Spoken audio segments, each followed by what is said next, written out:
मुसळधार पाऊस सुरू आहे अशातच कचोर परिसरामध्ये पावसामुळे नुकसान झालंय। माती खचल्यामुळे घरं कोसळली आहेत तर 6 ते 7 घरांचं नुकसान झालंय। जोरदार पाऊस असल्यामुळे ही दुर्घटना घडली, त्यामुळे नागरिकांना सुरक्षित ठिकाणी हलवण्यात आलंय।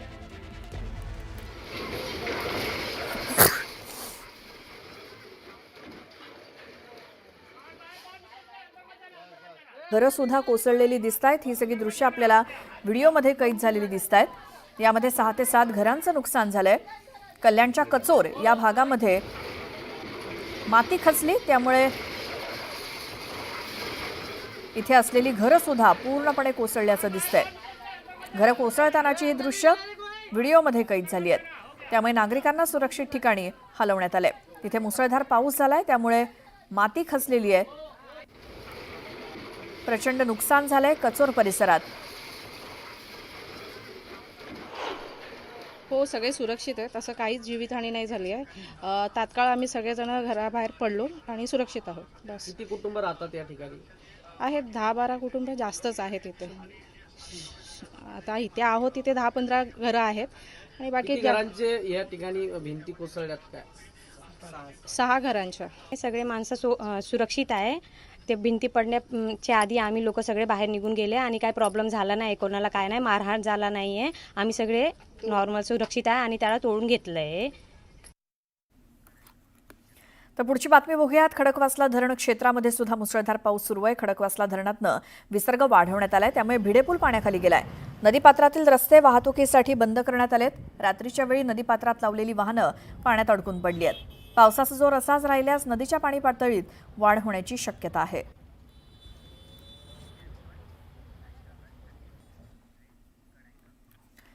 आता या बातमी 36 जिल्ह्यांची। आजपासून राज्यातील बहुतांश भागात पाऊस कमी होणार आहे, मात्र कोकणातील रायगड, रत्नागिरी आणि पुणे घाट आणि सातारा घाटात आज पावसाचा ऑरेंज अलर्ट देण्यात आलाय। याच भागात 29 जुलैपर्यंत पाऊस राहील। तसंच विदर्भातील जिल्ह्यांमध्ये 31 जुलैपर्यंत पावसाचा अंदाज आहे। उर्वरित भागातून मात्र पाऊस कमी होणार आहे। आठवडाभरापासून विविध जिल्ह्यांमध्ये पावसानं जोर धरला असून मराठवाड्यात दमदार पावसामुळे 44 महसूल मंडळात अतिवृष्टी झाली आहे। पूर्व विदर्भात रविवारी सुद्धा रिपरिप सुरू होती। गोंदिया, गडचिरोली जिल्ह्यातील काही भागात पूरपरिस्थिती कायम होती। पश्चिम महाराष्ट्रात नद्या दुथडी भरून वाहत असून धरण साठ्यात वाढ होतीये।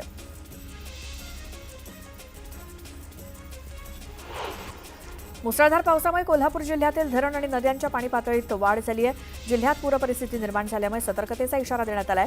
पंचगंगा नदी तिसऱ्यांदा पात्राबाहेर गेली असून कृष्णेसह अन्य नद्यांच्या पाणी पातळीत झपाट्यानं वाढ होतीये। मुंबईला पाणीपुरवठा करणाऱ्या धरणांच्या पाणलोट क्षेत्रात सातत्यानं होत असलेल्या दमदार पावसामुळे धरणांच्या पाणी पातळीत झपाट्यानं वाढ होतीये। त्यामुळे मागील वर्षीच्या तुलनेत यंदा धरणांमध्ये मुबलक पाणीसाठा जमा झालाय। सद्यस्थितीत 7ही धरणांचा पाणीसाठा 90% पोहोचलाय।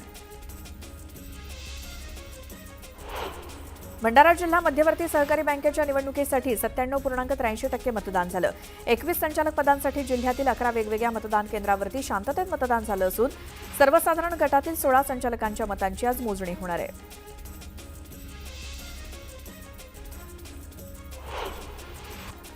जळगाव जिल्ह्यातील रावेर मतदारसंघातील दीर्घकाळापासून प्रलंबित असलेल्या विरोधा ते रिधुरी रस्त्याच्या विकासकामाचं भूमिपूजन नुकतंच लाडक्या बहिणींच्या हस्ते पार पडलं। आमदार अमोल भाऊ जावळे यांच्या पुढाकारातनं हा रस्ता साकारला जाणार आहे।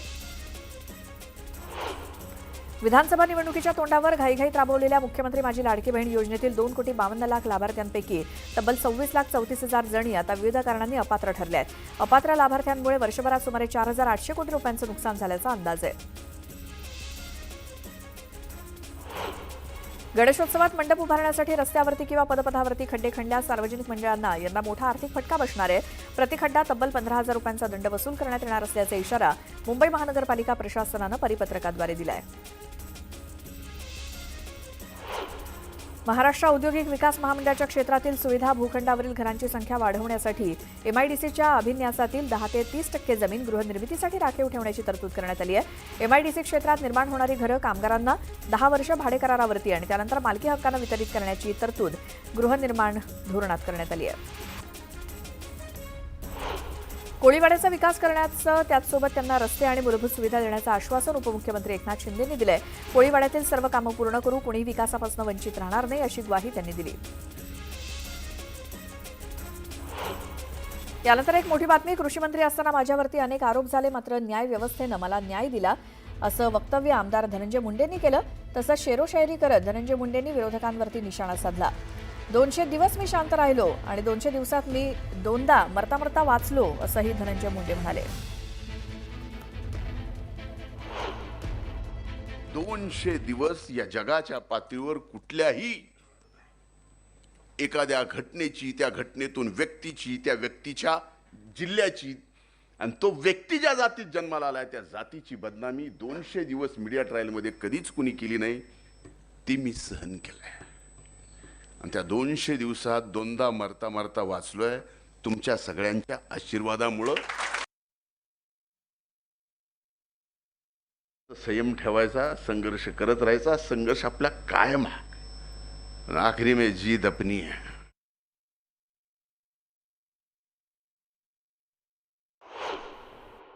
कि नए सफर में खामोशी को अपनाया मैंने, नए सफर में खामोशी को अपनाया मैंने, क्योंकि बिना गलती के बहुत कुछ सुना है मैंने. पुन्हा पाहूयात बातमी 36 जिल्ह्यांची. काँक्रिटीकरणाच्या माध्यमातून आगामी काही वर्षात मुंबईतले रस्ते खड्डेमुक्त होणार असल्याची ग्वाही मुंबई महानगरपालिका प्रशासनानं दिली आहे. त्याकरता 2026 पर्यंत रस्त्याच्या काँक्रिटीकरणाची कामं पूर्ण करण्याचं लक्ष ठेवण्यात आलंय. मान्सूनच्या आगमनानंतर शहरातील रस्त्यावरती जागोजागी खड्डे पडले असून त्यामुळे वाहन चालकांचे मोठ्या प्रमाणात हाल होत आहेत. या खड्ड्यांमुळे वाहन देखभालीच्या खर्चात तब्बल 25 ते 30% वाढ झाल्याचं सर्व्हिस सेंटर चालकांकडून सांगण्यात येत आहे. पेण शहरासह कलानगरी हमरापुरातील बहुसंख्य कार्यशाळांमध्ये गणेश मूर्तीच्या किमतीत, कच्च्या गणेश मूर्तीच्या किमतीत 20% भाववाढ झाली आहे, तर संपूर्ण रंगवलेल्या आकर्षक गणेश मूर्तीच्या किमतीत 35% दरवाढ झाली आहे. त्यामुळे गणेश भक्तांना यंदा मोठ्या प्रमाणात झळ सोसावी लागणार आहे. सर्पांना समर्पित असलेली नागपंचमी हा श्रावणातला पहिला सण मंगळवारी साजरा होणार आहे. या दिवशी नागांची पूजा केली जाते. त्या पार्श्वभूमीवर नागांच्या मूर्तीवर मूर्तिकार अखेरचा हात फिरवत आहेत. मुंबईतल्या अनेक महाविद्यालय विद्यार्थ्यांच्या शोधात असताना विद्यापीठाने येत्या शैक्षणिक वर्षात नवी 15 महाविद्यालयं मंजूर केली आहेत. दरम्यान अधिसभा सदस्यांच्या विरोधानंतर शैक्षणिक वर्ष 2024-25 ते 2028-29 या पंचवार्षिक बृहद आराखडा मंजूर करण्यात आलाय. सिनेट बैठकीत विद्यापीठाच्या प्रशासनानं एकापेक्षा अधिक स्थगन प्रस्ताव घेण्यास नकार दिल्यामुळे युवा सेनेच्या सिनेट सदस्यांनी प्रशासनाचा निषेध नोंदवत सभात्याग केला. विद्यार्थ्यांचे प्रश्न बैठकीत चर्चेला येऊ नयेत यासाठी विद्यापीठ प्रशासनानं लोकशाहीचे सर्व संकेत पायदळीत उडवले असा आरोप सदस्यांनी केला. सायलेंट किलर म्हणून ओळखल्या जाणाऱ्या हिपॅटायटिस या आजारानं देशात आणि विशेषतः महाराष्ट्रात निर्माण केलेल्या संकटानं आरोग्य यंत्रणांपुढे मोठं आव्हान निर्माण झालंय. हिपॅटायटिस या यकृताशी संबंधित संसर्गजन्य आजार असून सुरुवातीच्या टप्प्यात लक्षणं दिसत नसल्यामुळे बराच वेळ उशिरा निदान होतं. परिणामी रुग्णाची परिस्थिती गंभीर होते. सरकारनं टीबीच्या विरोधात लढा देण्यासाठी आणि देशातल्या टीबी निर्मूलनासाठी तब्बल 23,368 कोटी रुपये खर्च करूनही 34.5 लाख लोकांना जीव गमवावा लागतोय. तर धक्कादायक बाब म्हणजे भारतात दर 5 मिनिटात 3 रुग्णांना टीबीमुळे जीव गमवावा लागतोय.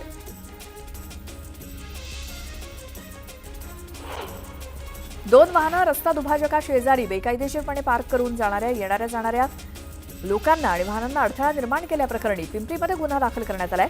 बेकायदेशीरपणे वाहनं पार्क करणं थांबवा असं आवाहन नागरिकांना करण्यात आलंय.